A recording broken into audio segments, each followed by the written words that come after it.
The cameras flashed, the room buzzed with laughter, and the sound of children's voices filled the air. Cristiano Ronaldo had attended countless charity events, but tonight felt different. Surrounded by excited kids, he moved effortlessly through the crowd, exchanging high fives and signing jerseys. Everywhere he looked, he saw joy, except for one boy. Amid the sea of bright smiles and shining eyes, a lone figure stood apart, arms crossed, gaze fixed on the floor. He was small, frail, with hollow cheeks and eyes that held a weight far beyond his years. The boy wasn't just quiet, he was untouched by everything around him. It was as if he didn't belong in this moment of happiness. Ronaldo noticed, and he couldn't look away.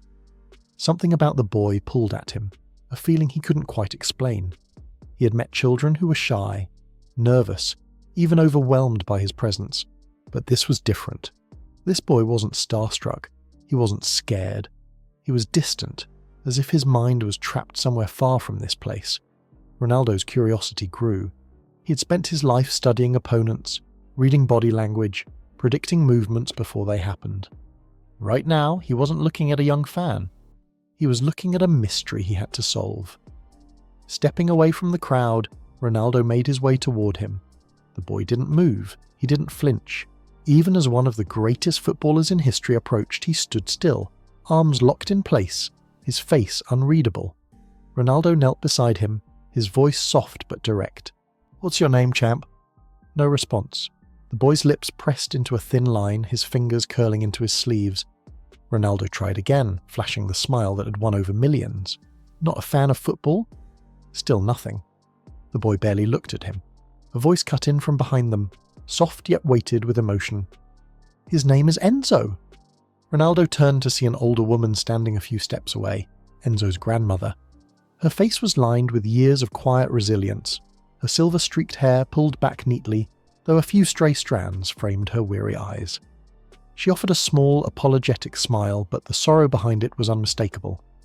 "He lost his father a few months ago," she continued, her voice barely above a whisper, as if saying the words aloud might deepen the wound. The words hit harder than Ronaldo expected. In an instant, the entire picture shifted. This wasn't just a shy or overwhelmed boy. This was a child standing at the edge of grief, trapped in a world that had suddenly become too big, too empty. The quiet, the absence of emotion, the distant stare, it all made sense now. Ronaldo had seen that look before, in the mirror. He glanced at Enzo again, and for the first time he didn't just see a child. He saw himself years ago standing on the balcony of his childhood home in Madeira, staring at the empty space his father used to fill. That hollow feeling in his chest, the anger, the confusion, he knew it too well.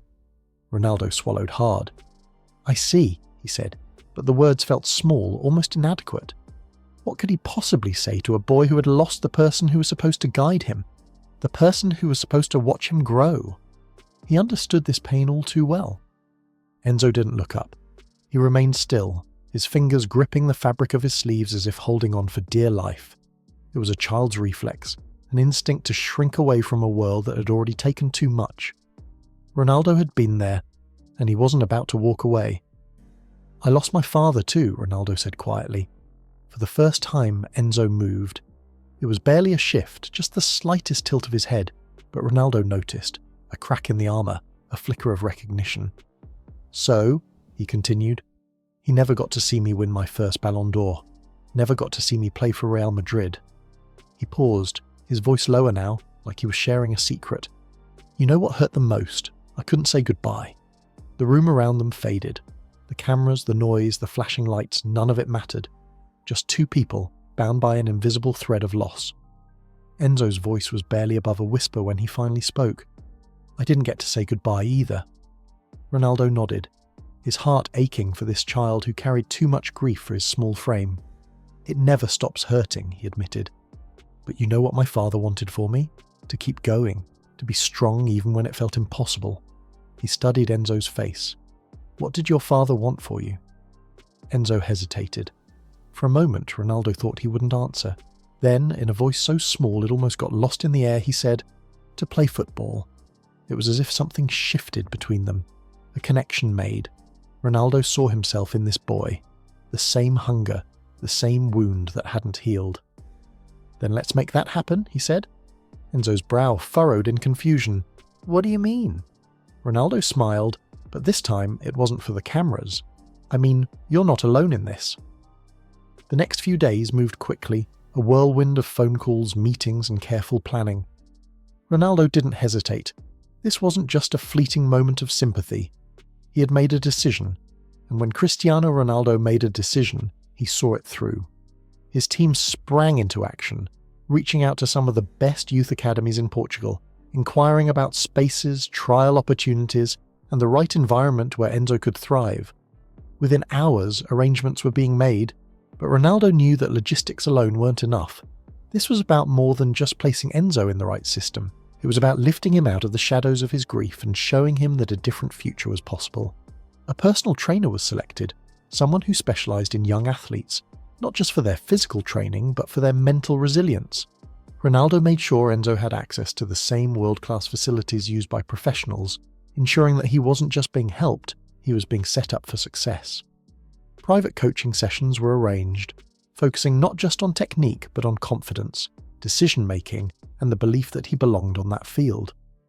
A scholarship was secured at one of the most prestigious football academies, covering not just training but education, nutrition, and personal development. But beyond all of that, something even more valuable was given: belief. Enzo wasn't just being handed an opportunity, he was being seen. For the first time in what felt like forever, someone wasn't just telling him to be strong, they were showing him how. He wasn't being pitted, he was being prepared. And for the first time since losing his father, the future didn't seem like an empty space filled with sadness. It felt like something he could run toward. The first time Enzo stepped onto the training pitch, his stomach twisted into knots, his hands clenched and unclenched at his sides, his heartbeat hammering in his ears. The other kids moved with ease, weaving the ball between their feet like it was an extension of themselves. They had been playing longer, their bodies lean and strong, their movements fluid. Enzo felt small in comparison, uncertain. He had spent so much time alone, carrying the weight of his grief, that the idea of competing, of proving himself, felt almost impossible. But then, his eyes drifted to the sidelines, and there he was. Cristiano Ronaldo stood with his arms crossed, his gaze locked on Enzo, nodding in quiet encouragement. His presence was a silent promise. You belong here. It didn't matter that Enzo was just a kid from a small town, still finding his footing. Ronaldo had been there once too. "Don't think," Ronaldo called out, his voice cutting through the noise of the field. "Just play." The words sank in, cutting through Enzo's nerves like a blade.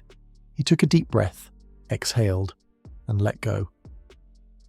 The next time the ball came to him, he didn't hesitate. He moved on instinct, pushing forward, his feet finding rhythm. He didn't think about who was watching. He didn't think about whether he was good enough, he just played. And for the first time in a long time, he felt free. Weeks turned into months.